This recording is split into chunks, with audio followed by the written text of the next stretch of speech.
Right. I'm really sorry about that. I don't know why it decided to completely not put anything on. So I'm just going to check that the audio is working okay. Just give me 1 second. I thought it was time I heard the stories for myself.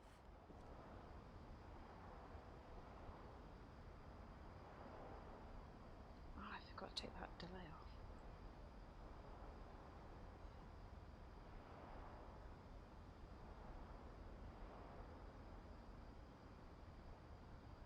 Okay, the audio is fine, that's fine. So any of you that's missed where we've been so far on this, we've just got to the point where we've just looked at Walter, and Walter has finally decided to leave the bunker that he had built underneath the house, and has unfortunately just passed away because I he's found out what just found happened to everyone else. sorry because he's just found out that well, he found out the hard way that the monster that was rumbling the train tracks that were, well, the thing that was rumbling around him was actually a train going through this tunnel which backed onto the But house. now I'm worried the stories themselves might be the problem.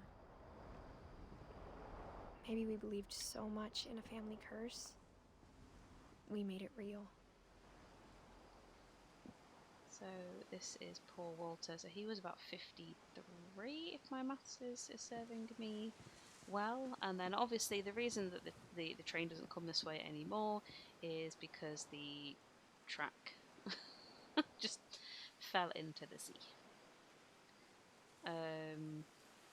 Oh, that's a nice little touch. That's something I've completely missed before. I don't know how I missed this. This is I don't something. know if I should even be writing this. Sorry, Edith. Can I just talk for a second? Um, yeah. So basically, these trees. You find out more about these trees later, but this is a reference to how one of the other characters, well, one of the other members of her family pass away when there's a massive storm that sweeps across the beach. And obviously they never found all of the chairs and everything, so they've just been stuck up here ever since. That's a nice little touch. It was brought to my attention yesterday, and thank you very much for the feedback. I obviously always appreciate constructive feedback. That the towards the end of the stream, because of how I currently have my microphone set up, it was just a little bit too close, and you could kind of pick up on me breathing sometimes. So apologies for that. What I've decided to do today is to completely change how I have my headsets put on, because as I mentioned yesterday, I currently have two headsets. One I'm primarily using for sound, and one I'm primarily using for a microphone, because I have to have two separate ones based on my computer, which is frustrating, but nah, it is what it is. So how I did it yesterday was I had the headphones over my ears as per usual, and then the microphone part of it was just loose around my neck. So obviously as the stream progressed, my posture slouched and the microphone got a bit too close to my Maybe it'd be face. better if all this just died with me. So how I'm doing it today is the headphones, that which is now the game audio, because particularly for games like this that rely on verbal, I don't want to be necessarily talking over them constantly or interrupting and missing parts. So for Pokemon, it isn't too bad because I'm doing a lot of the speaking, but particularly for this one, I wanted to try it the other way, which is why I'm doing it now, just to see how well it works. So the headphones with my that's the audio is the one that's now loose around my neck, and the one that is my microphone is I'm wearing them, but I have the microphone currently right above where my eyebrow is purely because the the microphone is a built into the headset one, but it doesn't, the arm doesn't bend, so it's a very rigid piece of plastic that only lifts up and down. So I can adjust it that way, I can't adjust it any other, and because the headphones aren't necessarily built for somebody with my face, it means that I am a vast majority of the time eating the microphone, which is just going to make the breathing situation about a million times worse. But there we we go. But I thought you should know about your family. Sorry. Oh, that's just switched on. And the history you're a part of. So yeah, apologies for that. That was a quick 5-minute, 10-minute analysis of what's been going on with these headsets lately. So that is the house that sunk, which makes it even sadder when you realise that's not that far out. So when Odin died, when the house sank, he was ridiculously close to being here. And you can see his little statue up there. So we're going to go and have a look now at the graveyard. So apologies for those of you who's tuned in last time. This is kind of a little bit of a repeat. And Though, then to be if I manage, honest, I feel as lost as you probably do right now. if I do manage to complete it, I will go back to Pokemon. I think the people in these stories believed them, for what that's worth. I wanted to see, I wanted to check how this is going to work and whether this is going to be any more effective. So far, so good.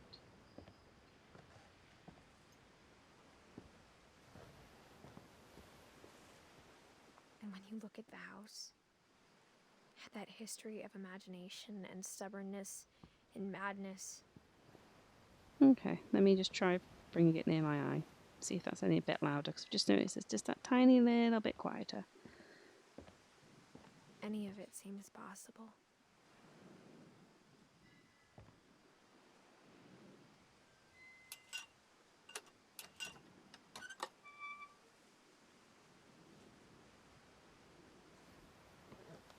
Yeah, so it definitely is louder, and it's not 100% in the way, so I'll live with it. I'll live with it. How did we decide we were going to get around? Oh yeah, cemetery first. I think we've been surrounded by death for so long, we've just gotten used to it. What kind of family finishes building a cemetery before starting the house?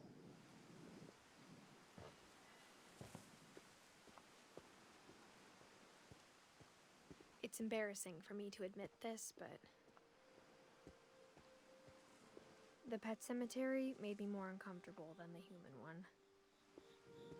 3 of the gerbils are mine, and 2 had been my fault.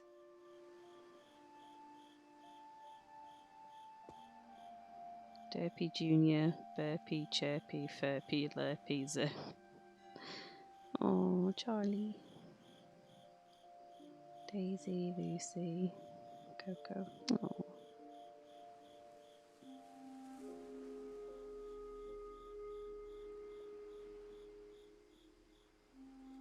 Bob.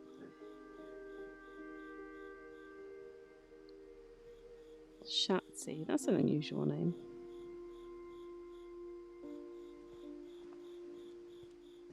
Sven built the house, but it was Edie who designed the cemetery.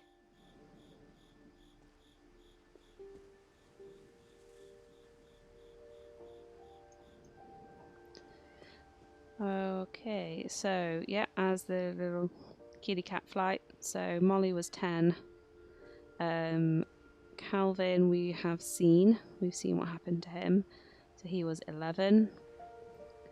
Sven and Edie, we know what happens to Sven in the sense that so that was about 3 years after. So Sven was the one that built the dragon slide that collapsed and killed him. Edie, we haven't seen yet. Walter, we've just seen. Barbara, we've seen. So this was essentially the quote-unquote original family, because you had Sven and Edie who arrived, and then their kids were Molly, Calvin. Sam isn't in this one. Oh no, Sam is. Yeah, Sam. I think Sam's on the other side. Walter and Barbara. So that was their 4 kids, if I remember correctly. Let me bring it up. Yeah. Molly, Barbara, Calvin, Sam, and Walter. What's going on? Can you still see me? Might be my Twitch being twitchy. Yeah, seems to be okay. Yeah, so Odin is the one that died on the way over. Edie and Sven are there. Ingeborg and their child died previous to that. So we haven't seen Sam yet, but we've seen almost that entire, what happened to that entire generation. And then I think it's up here. I'm sure Odin's monument had been Edie's idea. My mom was always trying to move on, but for Edie, the past never went away. So that is Edie, as I said in the thing, that's Edie, Sven, and Molly. And that's... She could see it Odin. Poking out of the water at low tide. And yeah, and then that is the house.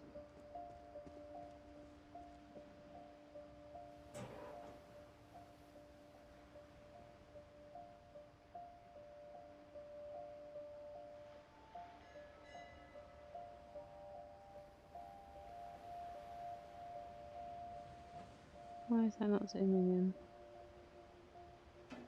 Oh, no. Maybe I just need to be a little bit more patient. Ah, there we go. Edie said she dreamed about the old house every night.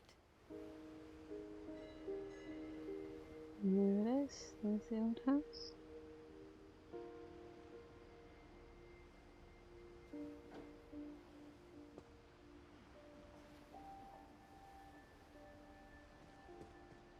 Okay, so there's nothing down here, so it must branch off. I think it does. Edie's side was always easier for me to understand. Yeah, so as you go up and around here, so that's the original, I say the original, the first lot, and then this branches into... The more I can see where my mom was coming from. Essentially now we're on to the next generation. So of all of the Finches, obviously, Molly, Barbara, Calvin and Walter never had any children. Because obviously Molly was 10, Calvin was 11, Barbara was 16. They weren't really in positions, and Walter lived underneath the house for about 20-30 years. So the theory with all of this is that this curse kills off everybody in a generation bar one who continues the family line. So obviously Odin continued the line by taking Edie to the shore, and then once Edie was pregnant or had given birth to Molly, it meant that Odin wasn't needed anymore, so it's now on to the next generation. They then had their 5 children, only Sam was left over, therefore Sam and Sven could go. Although Edie's kind of the alteration to this, because she is the only one that has survived every generation. So then Sam meets Kay, has their 3 children. Again, 2 of them pass away, but Dawn continues on to have Lewis, Milton and Edith Jr. after she marries Sanjay, and then again Edith is now carrying on the next generation, so the rest of the family have to pass away. That is the theory of the curse anyway. Her dad had been pretty strict, but it wasn't enough to save her brothers. She was just trying to do better. So Gregory is the one that I am not prepared for at all. And to be fair, Sam was only 33. Died a year after Gus. So I'm just going to go back to the original set because they have some really lovely parts to their monument. So these ones are very much just, it's a tombstone. These ones, so you've kind of seen them. So obviously it's something that is the key part of that character. So Barbara was a child star, so she has a little like Hollywood star on it. Walter's, I think that's lovely. So Walter finally looking out onto the thing again, although that is technically how he died, so it's a bit morbid. Edie you'll get to later, but obviously Edie created the stories and liked books, so that's why hers is a book. Sven built things. Calvin's was all about astronauts, and Molly's was about animals and cats. But yeah, personally, I just thought that was that was really lovely. Like that little aspect of what made that character that character. So then I was very sad when they did, and then obviously up here the monuments of how Odin passed away, and then I felt like these guys were kind of cheaped out a little bit because they just get the usual bog standard tombstone. They don't really get anything else.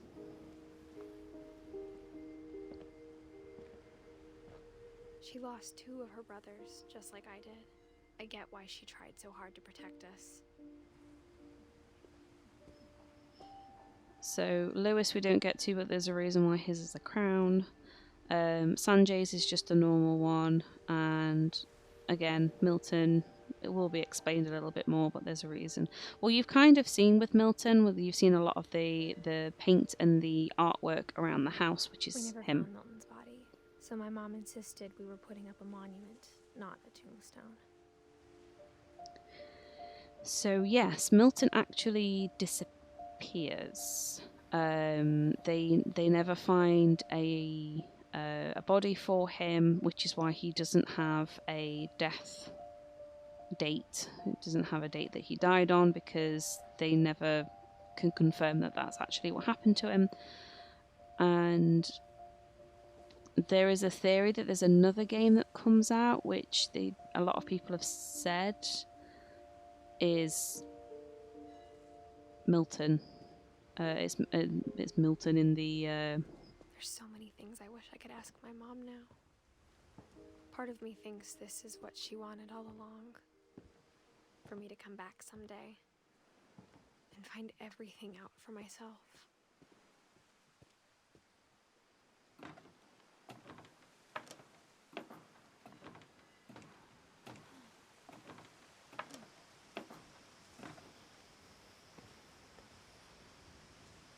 But looking back on it now,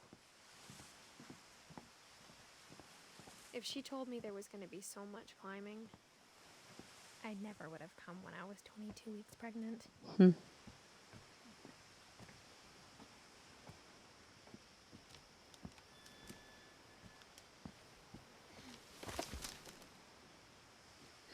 So yes, as mentioned before, little bump. I realised a couple of times that when I was looking around that I showed the bump, and I was like, oh no, if people haven't seen this game before, they might be like, oh, she's pregnant. I didn't want to spoil it, but there we go. How do I get in? Do I just climb?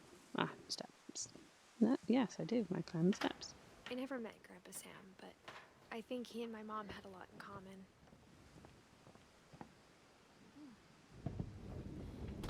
They were both pretty intense.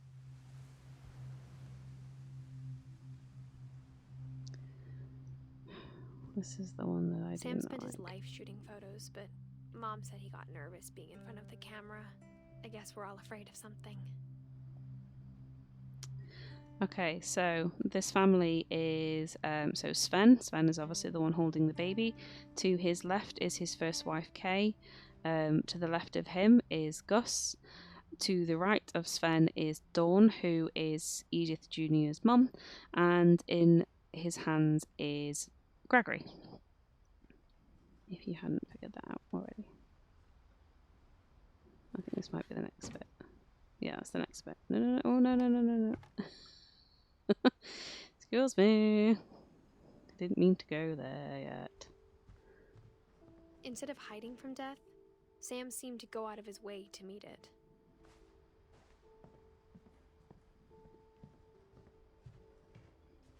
So then that's all the stuff from Kay. Because after... not quite before... They were having problems when Gregory happened. I'll just leave it as Gregory happened.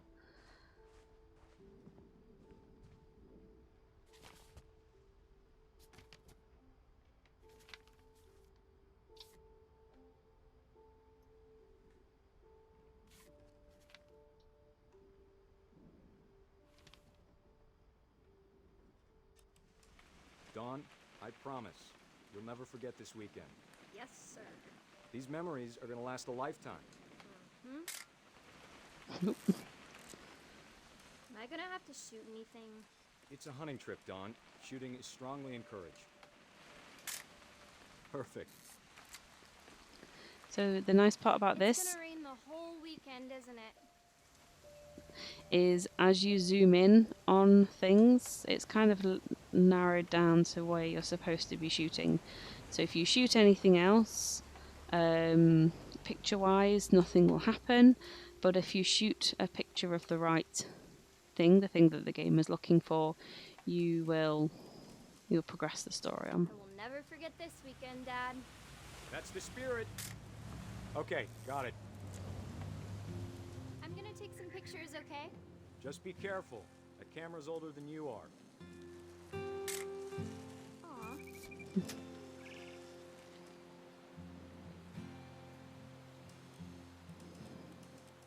You're right, Dad. It's starting to clear up. Still freezing, though. Birds. Oh, there's a kayak over there.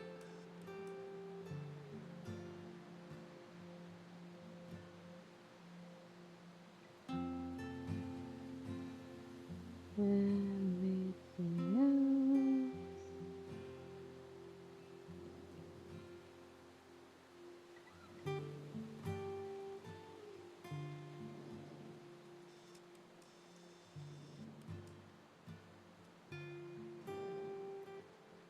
Definitely should not have drunk all that coffee.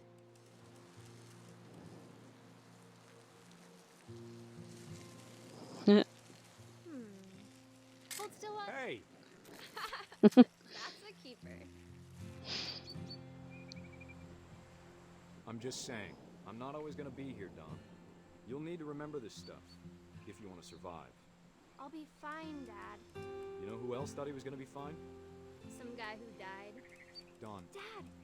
Good eyes, Dawn.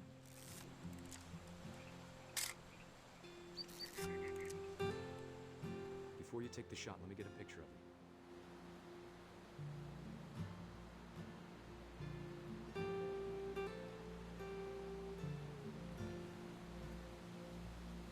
Dad, I... Let me get behind you. Do I have to do this? Dawn, you don't have to do anything. But if you want to survive, you'll need to be strong.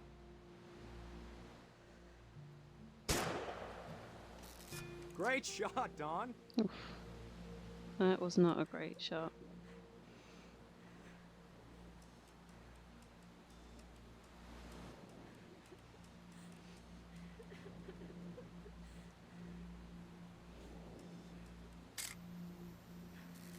I'm proud of you, Dawn.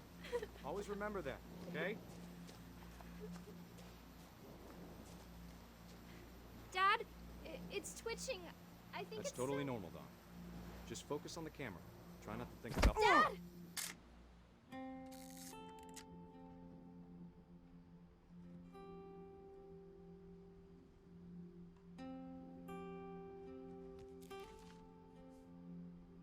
Of all these stories, that's the one I wish most that my mom had told me.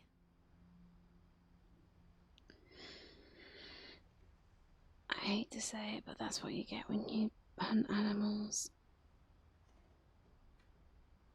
And that's also what happens when you force your daughter, who is clearly not comfortable with the idea of shooting an animal and making them shoot an animal. I'm not saying he deserved to die for it, but, you know, you just don't do that. You don't force your kids into doing anything that they don't want to do, specifically for something like that. I mean, okay, forcing them to go to school is slightly different. Oh, where was that thing? I've lost where the bit to the next bit is. I think it's just straight behind me, isn't it? Yeah. Yeah, but something like that, that's you imposing your interests on your child and making out that you're doing it for the best of them, when all that he's really done is just giving his daughter a lot of therapy requirements.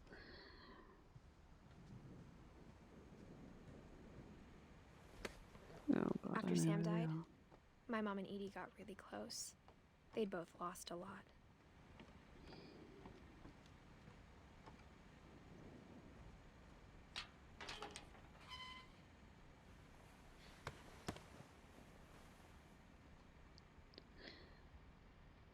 Okay.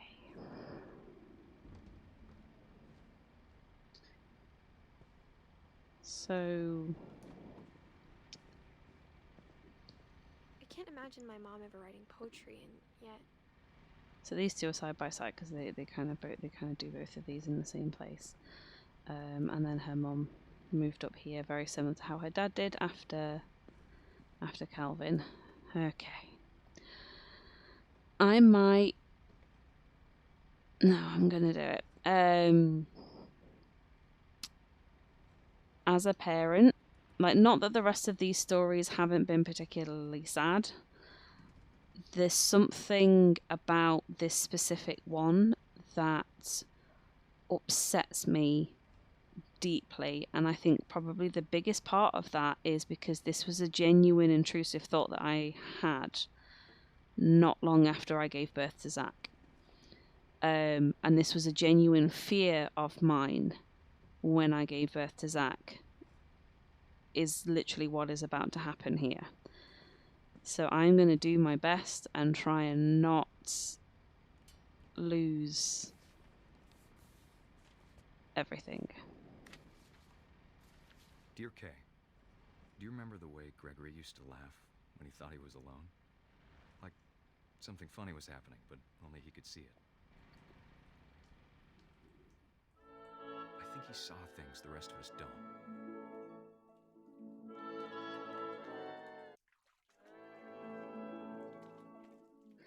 The thing I like about this is if you don't do it properly, the music, as you've probably heard, starts going.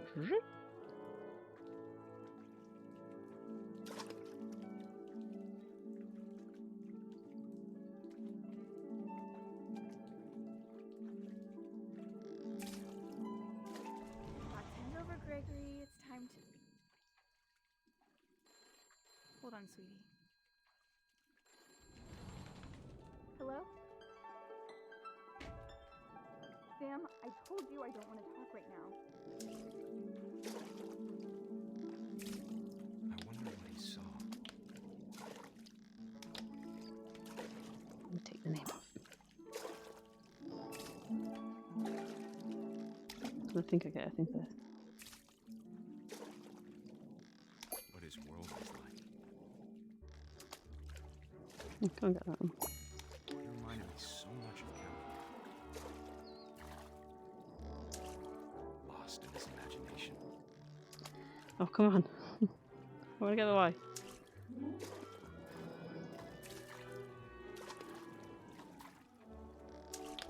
Yeah.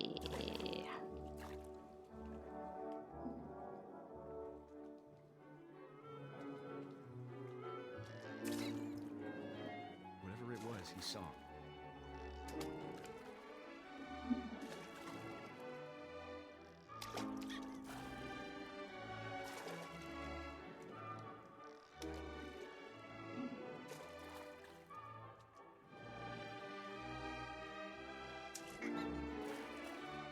Sure made him happy.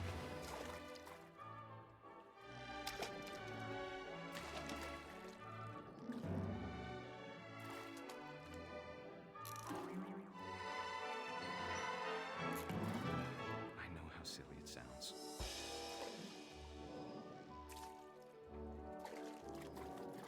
That I worried about a baby being too happy. But I could feel him slipping away. Sorry about that, Gregory. I know you did everything you could. Maybe if I hadn't called that night. Damn it. Hold on, I don't want Gregory to hear this. I wish he could have told us about the world he saw.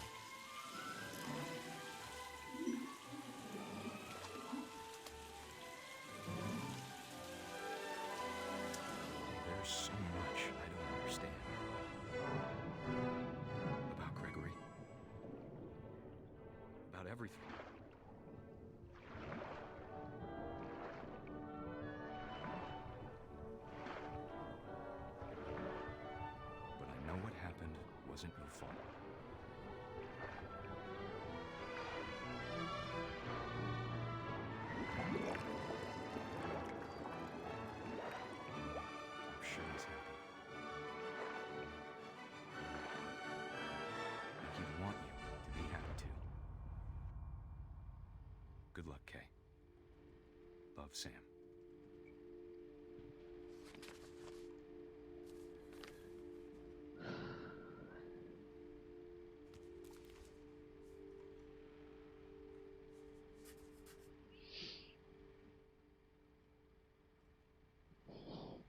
Genuinely thought I'd be okay after this one.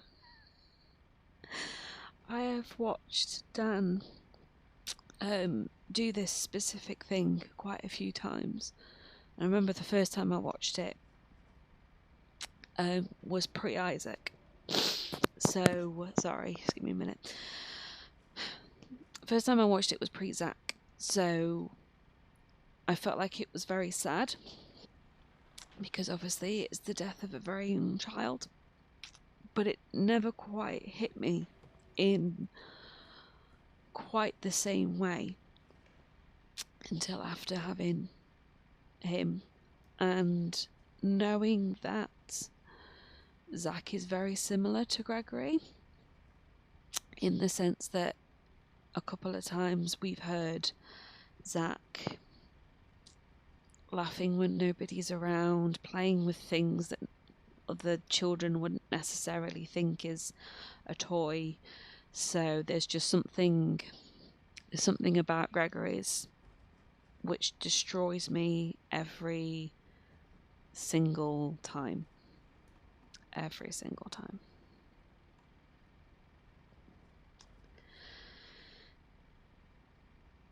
But there we go. Right. Sorry about that.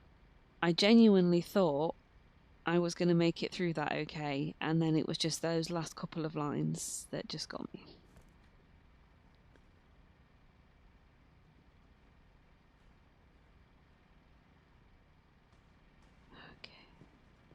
Right, time to move on to Gus, who is Gregory's. A poem for Gus, who always said the wedding was a bad idea. Our father never hit us kids, at least not very hard, before the day my brother said with teenage disregard that he'd be dead before he'd see a wedding in our yard. So I like this one because obviously the train of your kite is the words of the poem. My father made him come, of course, but Gus stood far apart, just flew his kite and bottled up the storm inside his heart. And going over it turns the words around. I tried to talk him out of it, but though he'd never met her, we don't need a stepmom, were the words that I now pronounce you husband and wife. Make us proud. So you've got the thing there, look, you have the count to point. You've got the cemetery up there, you've got the house over there, this is the beach that we were on earlier, and you remember earlier I said, oh, that's really interesting, because over here is some of the trees that we'd seen, the chairs in the trees that chairs in the trees that we'd seen before. Why can't I? Come on.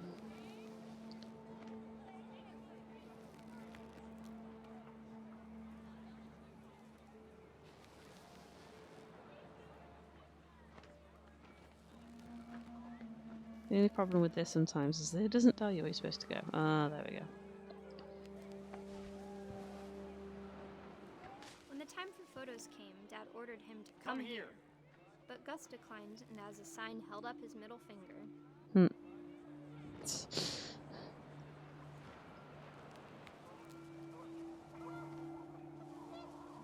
wind picked up, and panicked geese appeared and quickly went.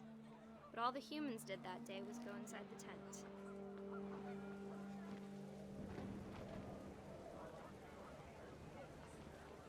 That tent.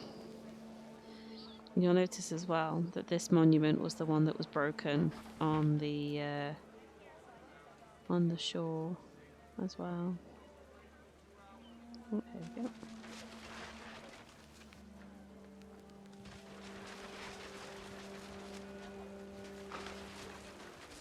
The rain came down in buckets then, but no one seemed afraid that that nature might destroy the tent our dad had crudely made.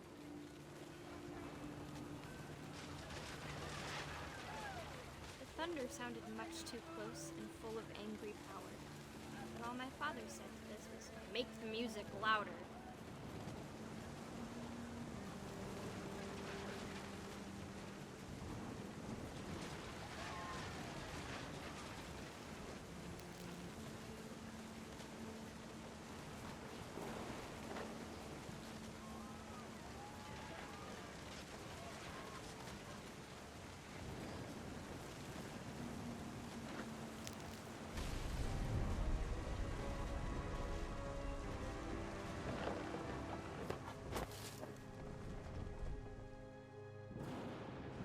I wish that I could truly say I thought about you on that day. Out there on the beach alone, just you, the wind, the sea, and foam. But I didn't. Until we found you.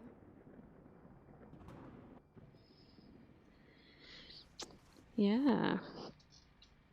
So there we go. She never talked about him, but Mom told me once if I was a boy, they were going to name me Gus. Hmm.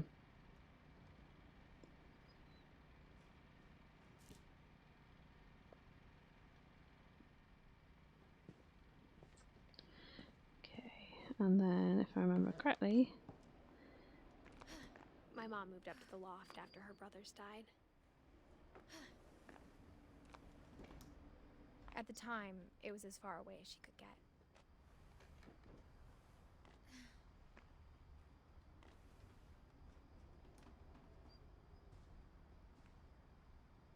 Religion was another thing my mom never talked about, but I think it helped her a lot after her dad died. we've got another couple of bits on the top. She spent a summer building houses in Calcutta, where she met my dad, Sanjay.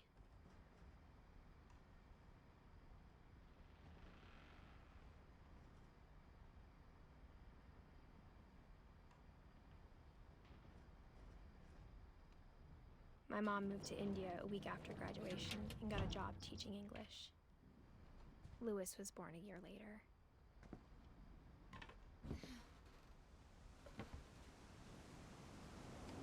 When my dad died, I don't think Mom knew where else to go. I'm sure Edie was happy to have her back. Flower pots. It's quite cute. The house had to get a little bigger, but Edie was used to that.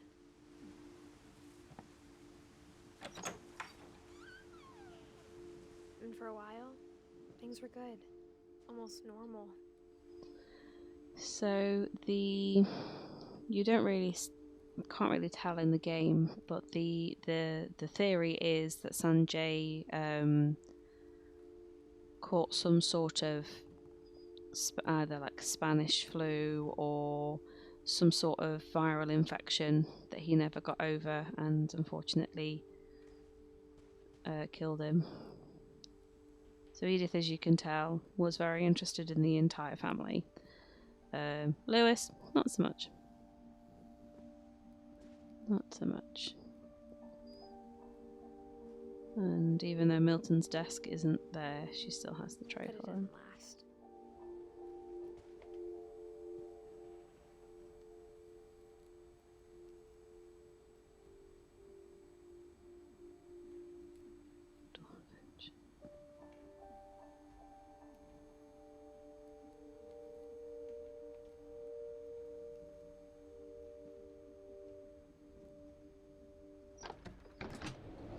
The beginning of the end was Milton's 10th birthday, when Edie gave him a castle.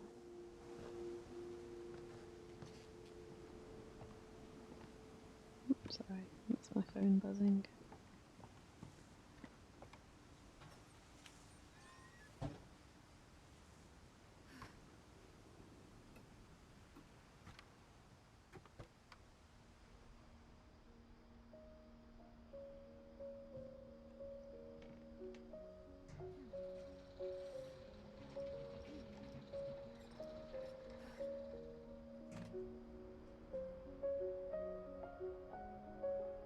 I love the music in this particular section. And I think this one is my favourite in relation to explaining what happened to them.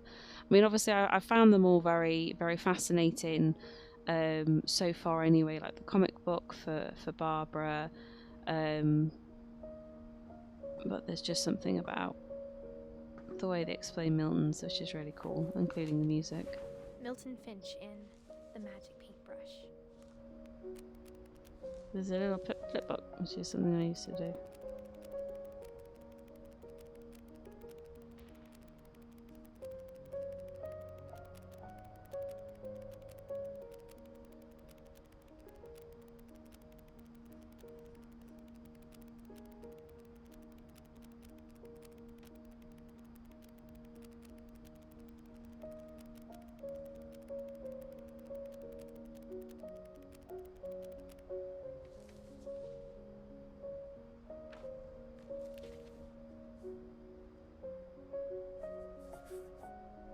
I was 4 when Milton disappeared.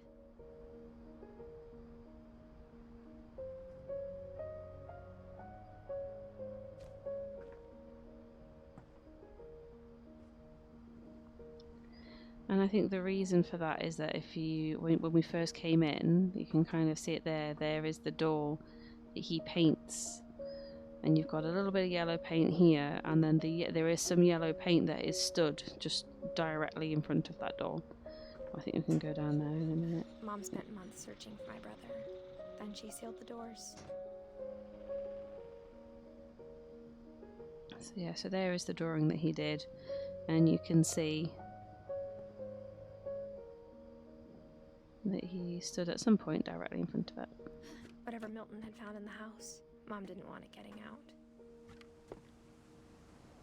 See, because that's the other thing as well, is that is it just a case of Milton found out what was going on in the house and just left?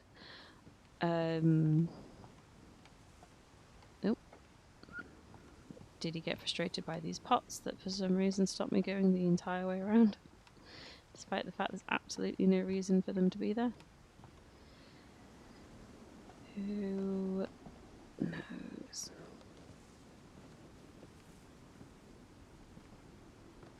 Mom definitely blamed Edie, but I think Lewis blamed himself. After he graduated, he just spent more and more time in his room. Until Mom got him a job at the cannery. So I think, oh, no, we can't go up. That answers that question.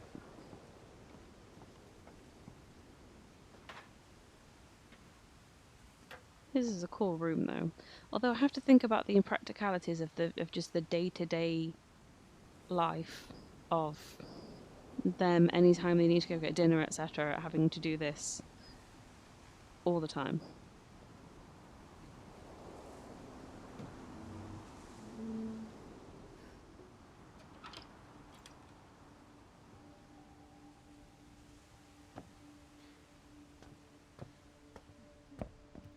Lewis's room smelled very, very familiar.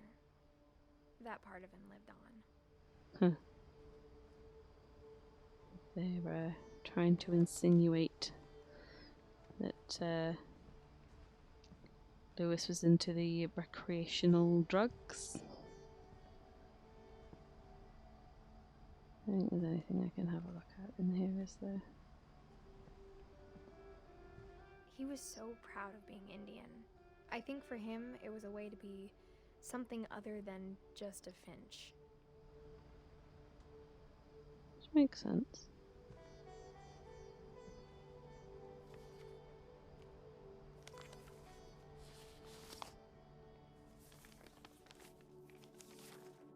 Dear Mrs. Finch, as Lewis's psychiatrist, I can understand your desire for an explanation. As I see it, the trouble began in January, shortly after we convinced your son to seek treatment for substance abuse. Newly sober, I believe Lewis first noticed the monotony of his daily life.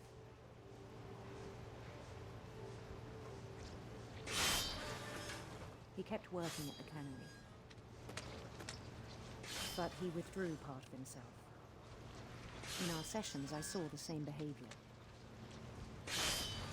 His mind began to wander. I asked him to describe it. Oh, I am not good He at said he two-handed stuff. started small, imagining a labyrinth. He'd feel his way about. Then something moved. Bats. And toads.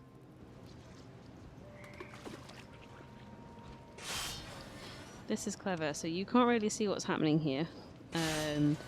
But basically my right joystick, very similar to this, is controlling his right hand in order to put the fish onto the conveyor belt, and my left hand is currently dealing with exploring Things and that had controlling the no character. names. He knew it was all in his head. But he took it very seriously. I had hoped he'd find himself.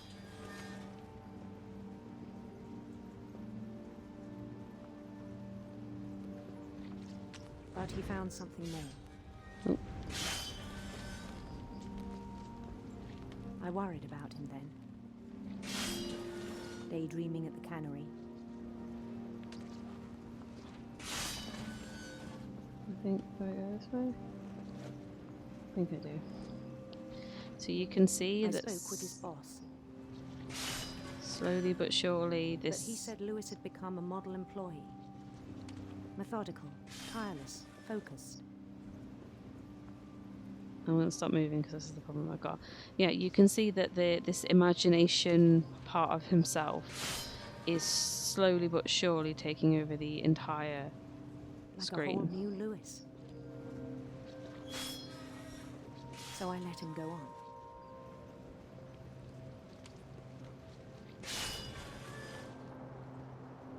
I even encouraged him.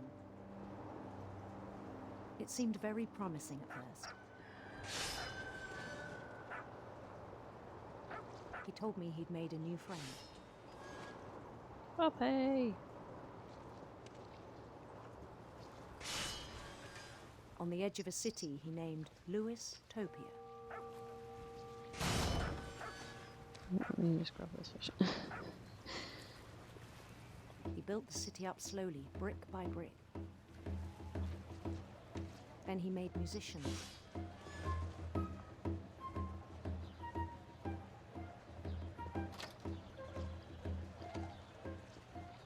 I do enjoy the music in this section. And songs for them to play. He talked about starting a band. And he was always humming something. Every day his imagination grew stronger.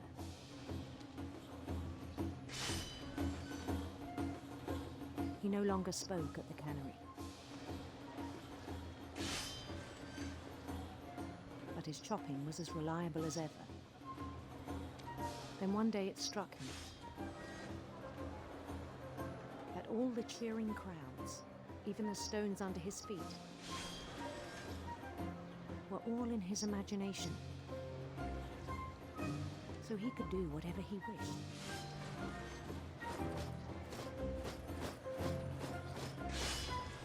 He held an election for mayor. And he won. They begged him to stay, but his mind was already wandering. It became a game for him.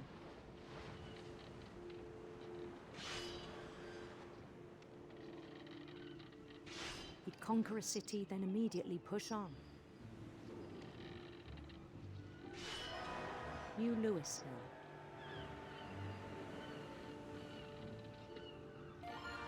St. Louis. He started drifting away from our reality.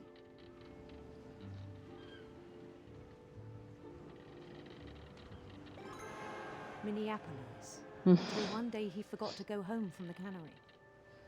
Minneapolis. Even as his mother pleaded with him, part of Lewis kept sailing on.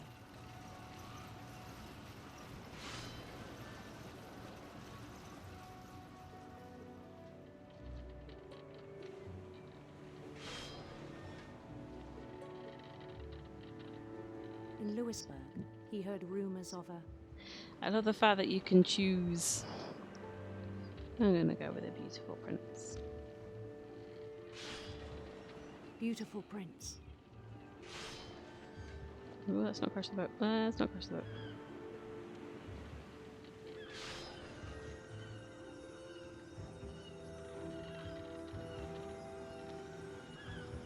The prince was on his own quest for Sinister serpents. sinister serpents. Yeah, it's a sinister serpent. Wait. Wait. He followed the sound of his Electric sitar, because he liked his Indian heritage. electric sitar. Yeah.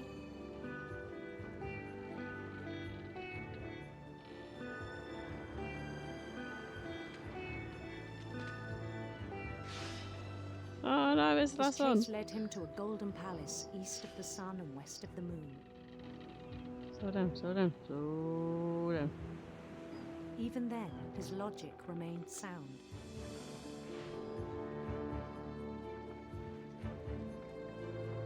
He knew the world was all in his imagination.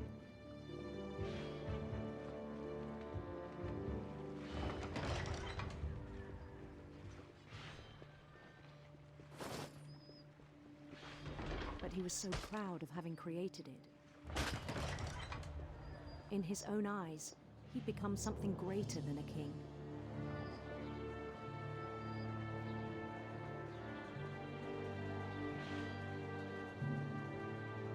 For someone who'd never known success in the real world, I think it was overwhelming. It's a bit And then it harsh. struck him that the real Lewis was not the one chopping salmon, but the one climbing the steps of a golden palace.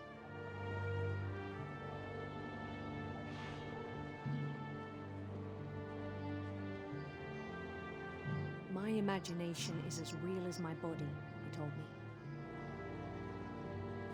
It was hard to argue with him.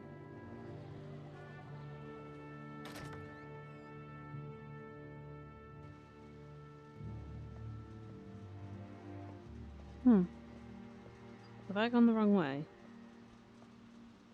I feel like maybe I've gone the Began wrong. to forget the world we know. Oh, no.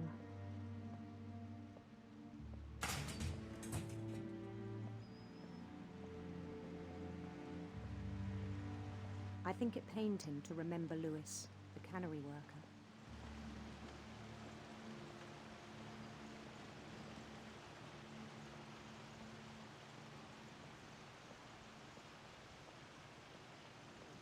He began to despise the man with a royal contempt.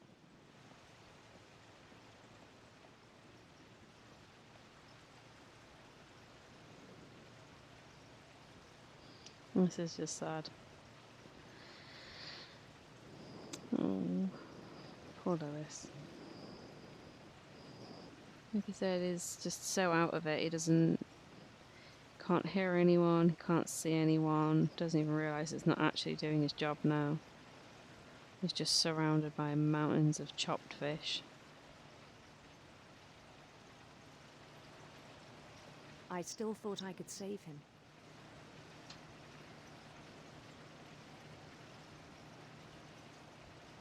Even after he said he was being crowned king over all the lands of wonder.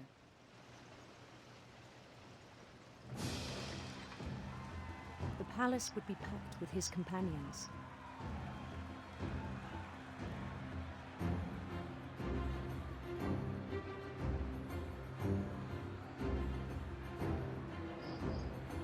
Like these little dancey people. Including the wise Calico who'd insisted on advising him.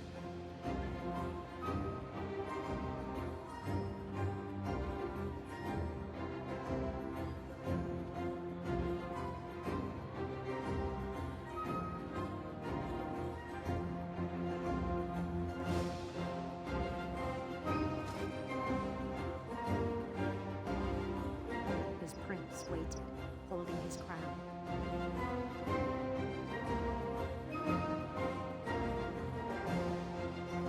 There was only one thing left to do.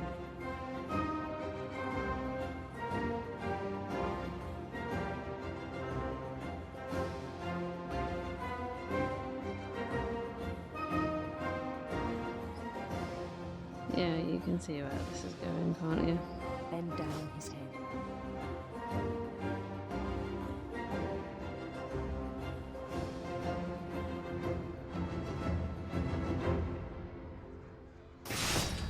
And the rest I think you know. Mrs. Finch, your son was a kind man who will be missed by all of us who knew him.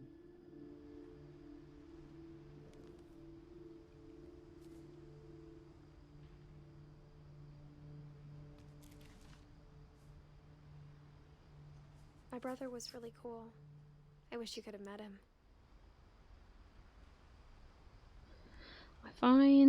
Even though I find Gregory, to the point where obviously you heard earlier, to the point where it gets me so upset, I find it the most horrible and the most heart-wrenching.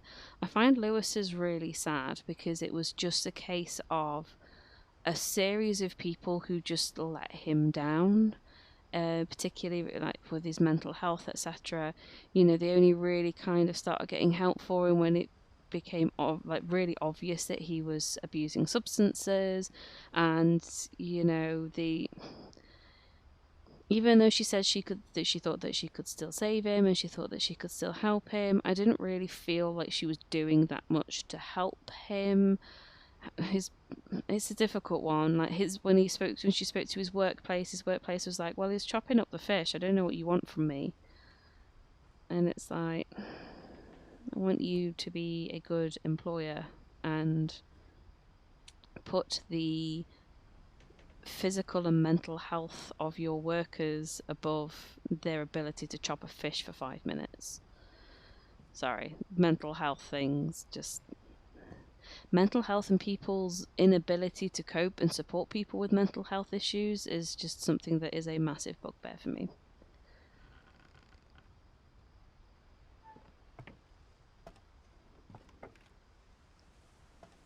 On the way back from Lewis's funeral, my mom told me to start packing. She waited until the day before we left to tell Edie. I'm not sure if she wanted to make it easier or harder.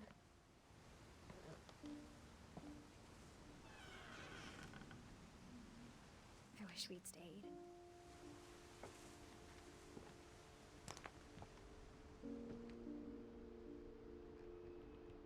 But I understand why we left.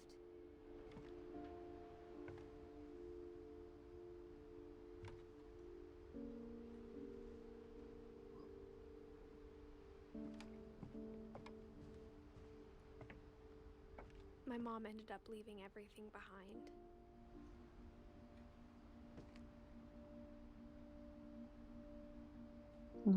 She's still got his what's called. Bits. That's really... Is it here that you find out? I can't remember, but there's somewhere that you go and you find out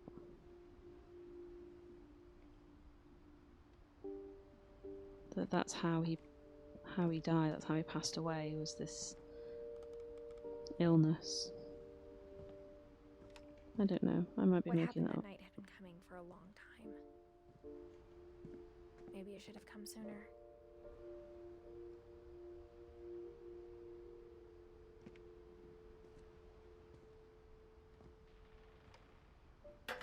But it had to end one way or another. All that's left now is to tell you about that last night. I've also noticed that there seems to be a common trend about those who survive being the ones that go in the highest part of their floor of the house. So Edie obviously built the house in general. So then you had Sam who carried on the legacy, which was Edith Jr.'s grandfather.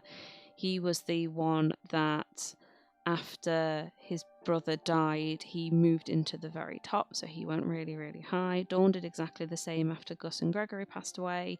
She went up above them, and then with Edith, you know, she's in the top part of that side of the house. So it definitely seems to be a trend of Oh, there's all the things that obviously Lewis had made from her from the books.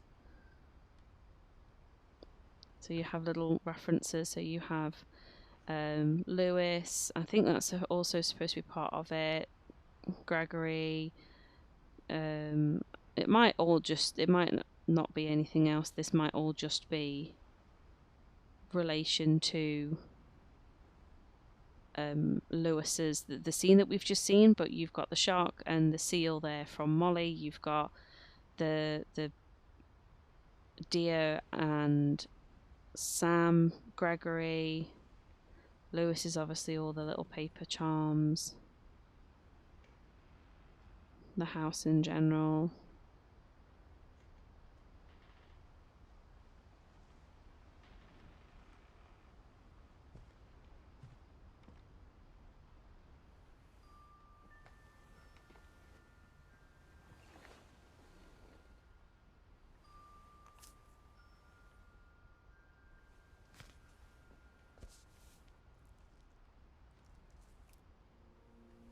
That whole last day, Edie just watched us pack and didn't say a word. Until supper, when she raised her glass and said, "To our final night together, and all our final nights apart." Grandma, you know what I said about alcohol. Some of your medications are very Edith, specific. I left a present for you in the hallway. Why don't you go open it? The grown-ups have to argue now. I'm sorry, you're right. We're all leaving tomorrow. Let's just enjoy our last... I'm not leaving. Edith, you're excused.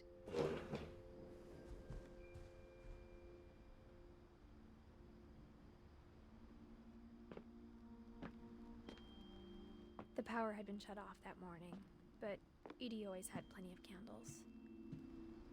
When my mom sealed the library, I don't think she knew about the other entrance.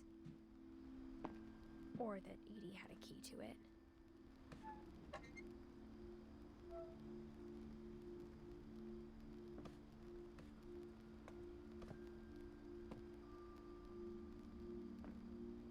Or that Edie had any sort of awareness. You're afraid of isn't going to end when you leave the house.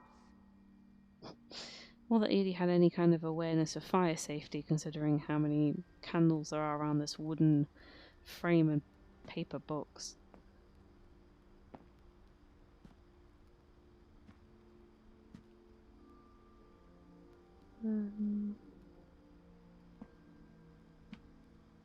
Edith has a right to know these stories. My children are dead because of your stories. I think it's best if Edith and I leave tonight. We'll have the nursing home send a van for you in the morning, okay?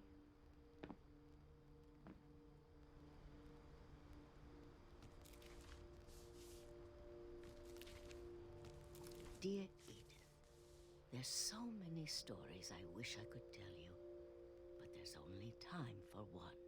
This is about what happened on the night you were born. That night, the tide went way, way out. It was the first and last time I ever saw the old house aground.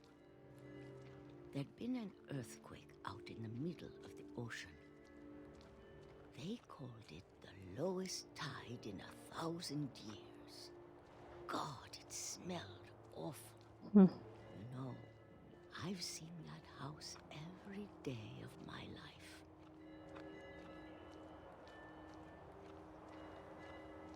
But I never thought I'd go back to it.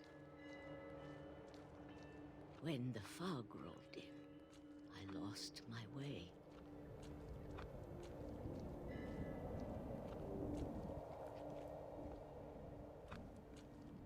I got turned around.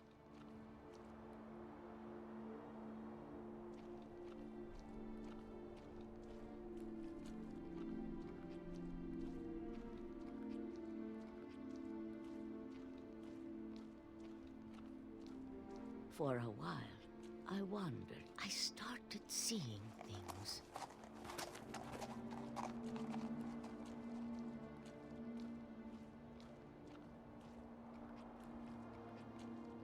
Things I'd forgotten had ever existed.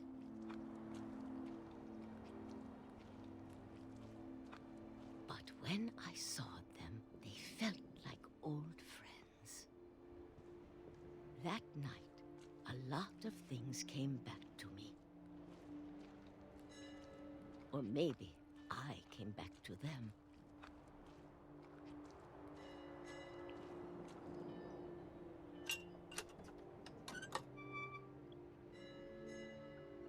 Things I can't explain, but that I need you to try and... Edith, what are you doing in here? It's mine. Edith! Mom, you're gonna rip it. Let go. I kicked and screamed, but Mom dragged me to the car. Hi Zervon, how you doing?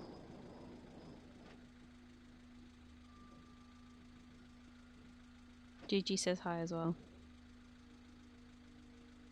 I never saw Great Grandma Edie again. The next morning, the van came to pick her up, but she was already gone. After that, we moved around a lot.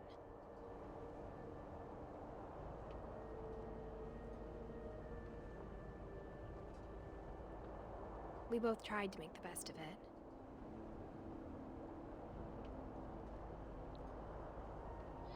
Just missed me getting very, very A emotional few years went by. at what happened to Gregory.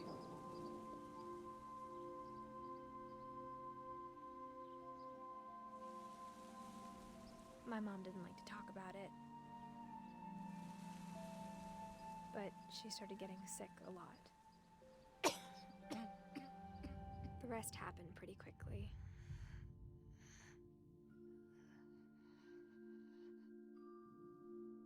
She got better for a while, and then she didn't.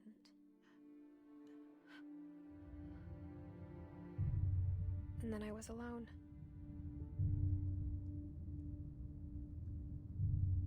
The last Finch left alive.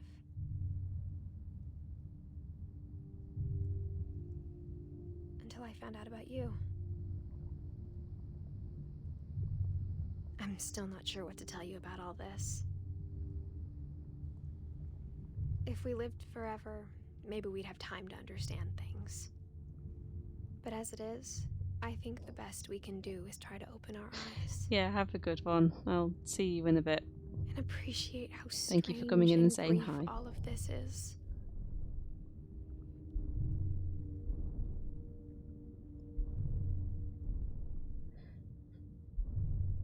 This journal was supposed to be for you.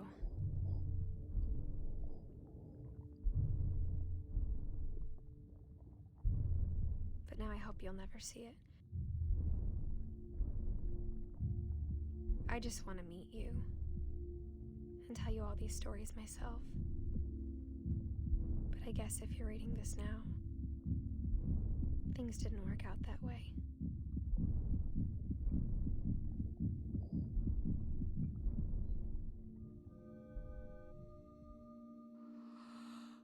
This is where your story begins. I'm sorry I won't be there to see it. It's a lot to ask, but I don't want you to be sad that I'm gone. I want you to be amazed that any of us ever had a chance to be here at all. Good luck.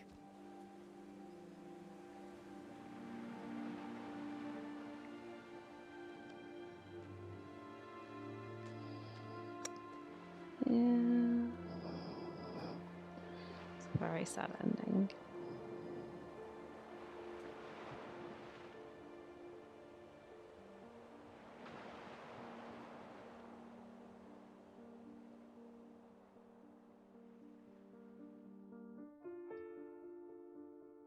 Hmm.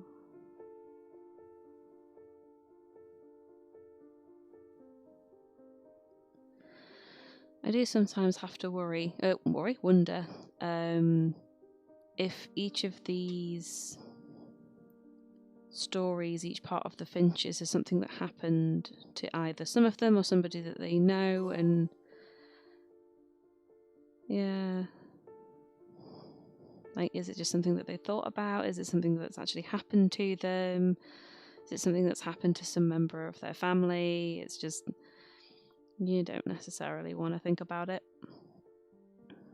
Like I said, the bit with Gregory just destroys me every time, because, as I said, with having a 2-year-old myself, it was one of the reasons that I would never bath him on my own, and I still struggle to this day with being able to even shower him on my own, because I'm genuinely terrified of something like that happening to him. But no, so that was What Remains of Edith. Oh my goodness sake. You can tell it's Friday. I need a nap and some coffee. Edith Finch.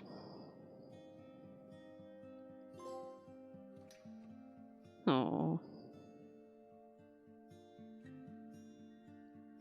So because a lot of people put a lot of work into this, I don't necessarily want to just skip over the credits. And seeing all of these people is really sweet. Obviously everybody is very much an animal lover, just with her own dog in the background.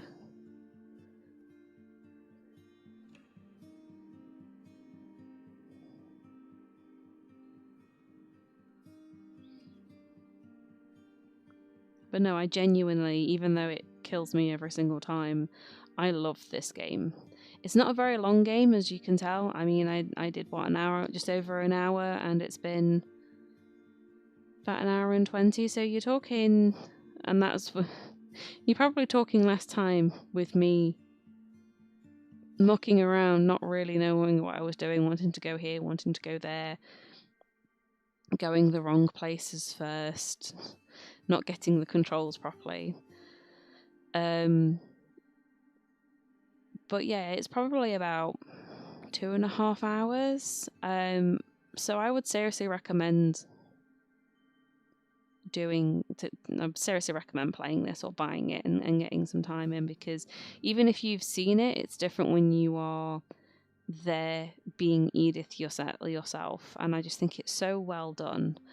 I think it's very unique storytelling in the sense that every story is told in a unique way. So for instance, Gregory, you have him with the bath and you take part as the bath creatures. With Sam, it's told through pictures and you are Sam, right? Well, you're a combination of Dawn and Sam. With Milton, it's the flip book. With, I suppose really the only ones that you don't kind of get that little extra bits for is Dawn and Edie, because they're the ones just right near the end, but you see it through Edith Jr.'s perspective.